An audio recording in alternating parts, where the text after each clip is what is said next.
talk about measuring boats, and the reason for that is you cannot adjust a boat unless you know where you've been.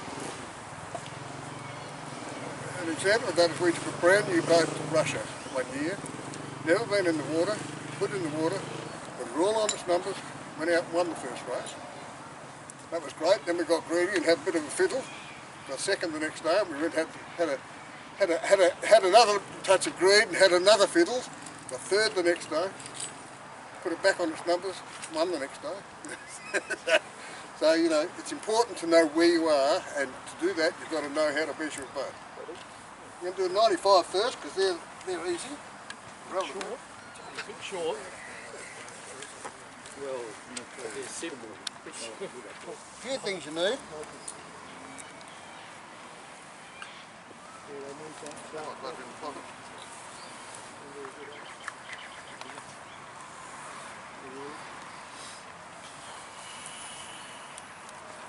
A little notebook.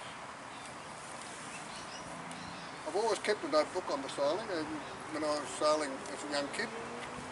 It's amazing how often you go back through the notebook and think, oh, that's the problem. I should have remembered that. If you don't remember it, you forget. You get this age-old greed thing in sailing where you keep adjusting, and it's amazing how often you can adjust a boat out of tune rather than into tune. Unless you've got a notebook with all the numbers in it. That's for 1 metre, we'll get to that in a minute. You need a ruler, which you cut the end off so it's zeroed, both ends. And that's just a nasty, cheap and nasty little tape measure that I bought from Red Dot or wherever it was. You want to check the rake on the 95. It's very convenient 95 because you've got a hole at the top and bottom. Meter it down and you've got, exactly what it should be. But you're not going to tell us. Well, it's not at 35. It's what they publish as the recommended number. You can do the back one as well. Time system. I just come down to the top of the eye here. Measure that. That's 1090. Just look at that. Why are you surprised? So that's fairly easy to do. It's not difficult. It takes about 10 seconds or 20 seconds or something. I'll pass that round. You can see what that's just a little tape measure, and I've just stuck a lump of wire through the tape measure so it hooks into the hook. Just pass it around and let people have a look at it. Now the things you need to measure are, you want to know how far your boom's going out. So if you get a little ruler like this, 95s are very hard to measure this. 1 metres are easy. 95s are much more difficult. You put the ruler on the back of this fitting here, so flush with the back. Measure across to the crease, which is opposite the cut out here for the. That should be about 88 millimetres. Is that right? This is even easier. You stick that on the boom, not the fitting.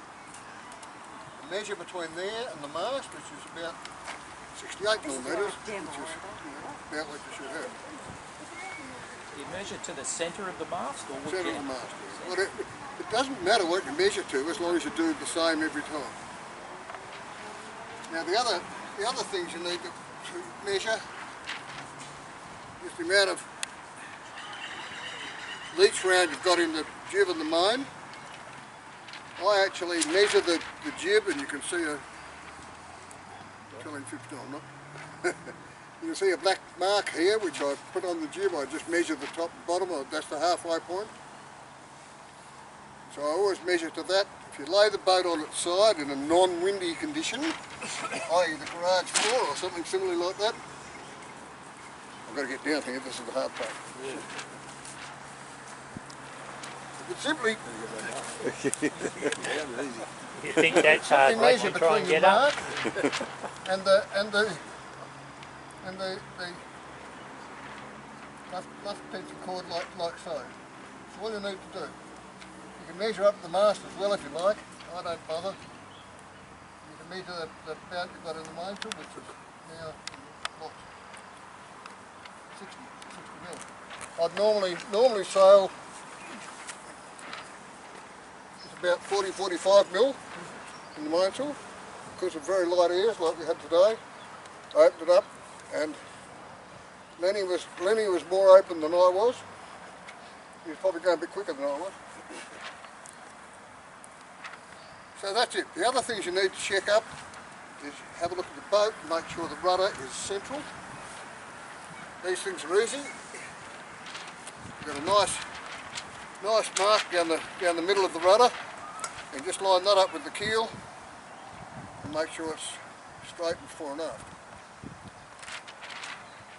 Having done all that and put on its numbers, the only problem then you've got is skipper stupidity. Oh, can't mention that. There's a big rule. You didn't mention the mast ram. You didn't mention checking and or changing the setting on the Changing this setting, yeah. Deck plate.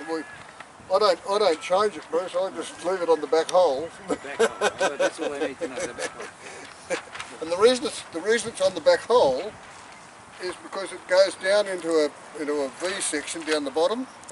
The mast jams in the V, and if you then push it backwards, it allows you to get more backstay and therefore more forestay tension on the sails, and you don't get any jib luff sag when you're on the breeze. You've all seen these things wander along up breeze with the jib going and that's because there's not enough tension through the rig.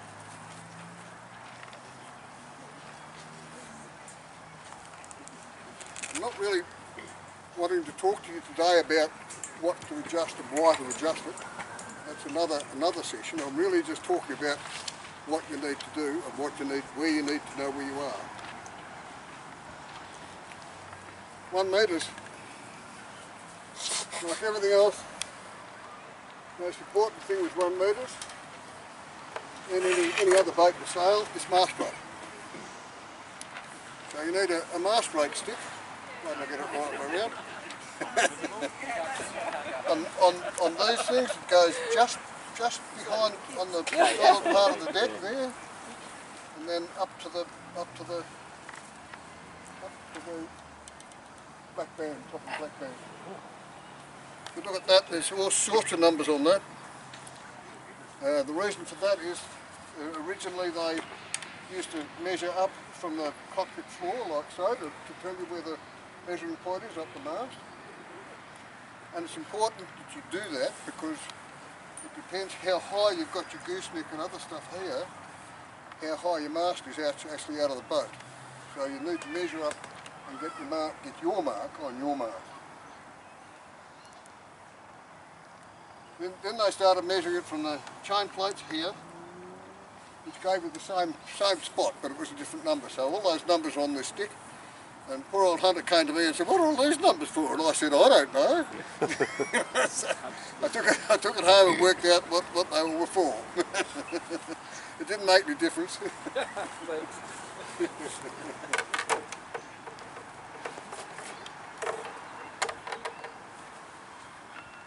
It's easy to make.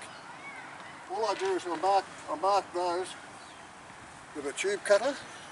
Just go around on the dowel, mark it with a tube cutter, and then fill it in with black texture. And that gives you all the marks. Now, these things are really easy to measure for main shed.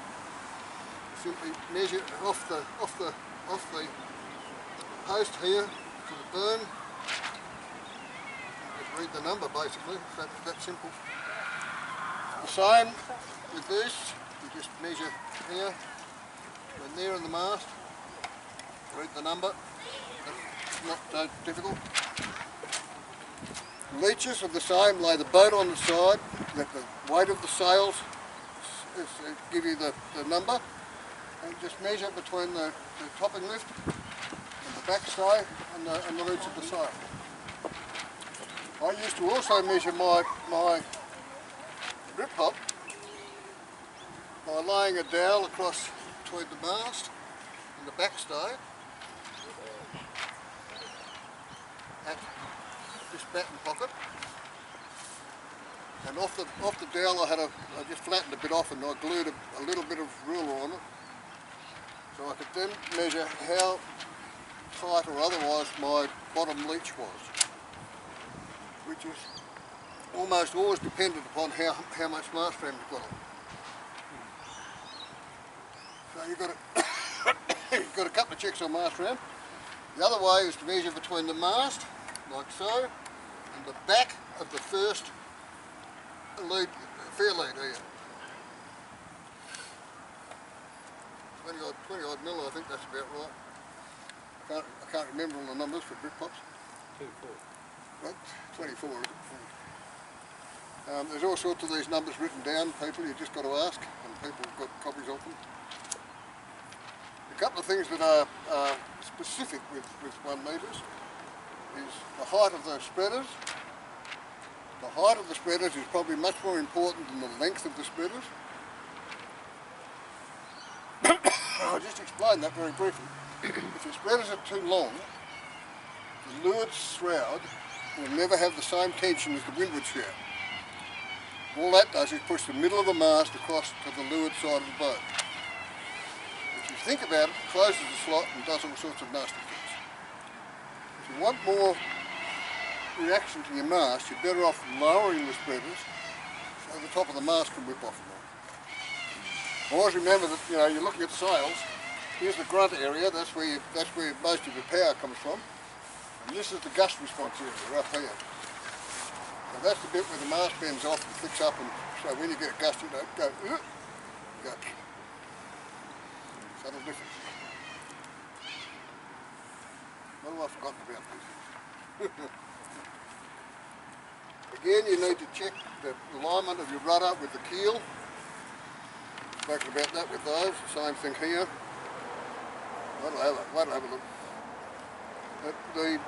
One other thing with 1 metre is stay tension. The looser the stays, the more flick off you get. And the less firm a leach. So if it's 10 to 12 knots and steady, then you want your stays fairly tight, so the whole rig stays fairly tight and you get maximum power. If it's 10 or 12 knots and gusty, then you don't want your stays too tight, you want the top of the mast to flick off in the gust. So it's just a subtle difference.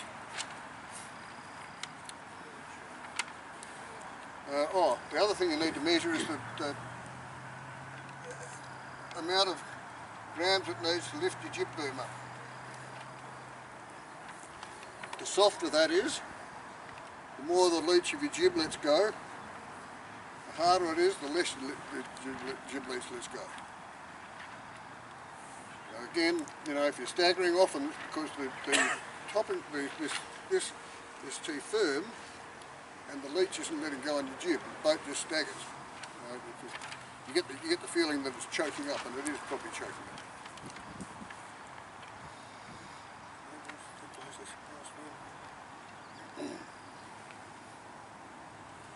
So how do you adjust that tension? This? Yeah. It's all adjusted from where your takeoff point is here. Yeah. So if you want more tension on that, then you've got to move this forward. Back. I've got to think about that. That's back, is it? Back. No, Forward. Oh, sorry. Forward. Move the takeoff point on the boom aft. Right? Takeoff Move the point on boom the aft, jib yes. boom aft. Oh, yeah. Move the jib. Move the actual point forward, yeah. Softer. And that'll change the weight you've got on here. It goes hard. It goes hard because it divides that tension more evenly between the front end and the back end. Yeah. It is quite important, and often boats will choke up because the jib leach is too firm. When we sailed Tornadoes, we used to have a 2-to-1 purchase system which had a cam cleat on the actual jib strop that went down the boat, and then we had a big cleat on the side of the boat which we used to pull the jib in as you hardened the boat up. Just pull that in across and put in the cleat. As soon as you saw a gust coming, you just let that go, and it allowed the jib to move out on its strop. without having to do anything else. So, you know, it's important that you open the boat up when you get a gust, if you can. It's much nicer if it happens automatically rather than having to do it manually. Righto, what have I forgotten? How not to hit boys. Sorry? How not to hit boys. You've got that little fitting down there you haven't shown us yet. Tension, straight. Tension, stay tension. Oh, this is a stay tension meter. There's quite a few of those around. There's an even more salubrious one around now that's got ball bearings where I've just used screws that actually put little ball bearings in and stuff like that. And all it does is that measures the tension in the stays. And that's important in 1 metre because I was fiddling with it one day at home. We started off measuring how stiff masts were, and I ended up with a whole heap of Roscoes and Dentons and Spine. And I measured them all and thought, that's interesting, and I happened to have my boat there, and I started measuring my boat. And I started fiddling with the stay tension while I was doing that, and realised that all of a sudden just changing the stay tension from what I would think was soft to firm increased the mast frick off by 50%, which is absolutely massive. So then all of a sudden we started worrying about stay tension. I sent Roscoe off to the Worlds to have a look, and I said, you know, find out what Zonko does. And he came back and he said, oh, the first thing Zonko did is he had this very weird and wonderful thing, but that's what it did, it measured his stay tension. I said, obviously, you know, they're worried about this well. So we need to know what our stay tension is. We also need to know how many turns that's it off and by how much. It's just, you know, like if you look at the boom thing on this, for example, how much does one turn let it off? Way too much, obviously. How much does half a turn let it off? And you should experiment with this while you're mucking around on the garage floor. And, you know, don't do it statically, but wave the boat around like it's getting gusts. So, you know, the leaches will open up and you can see the difference. Have a fiddle.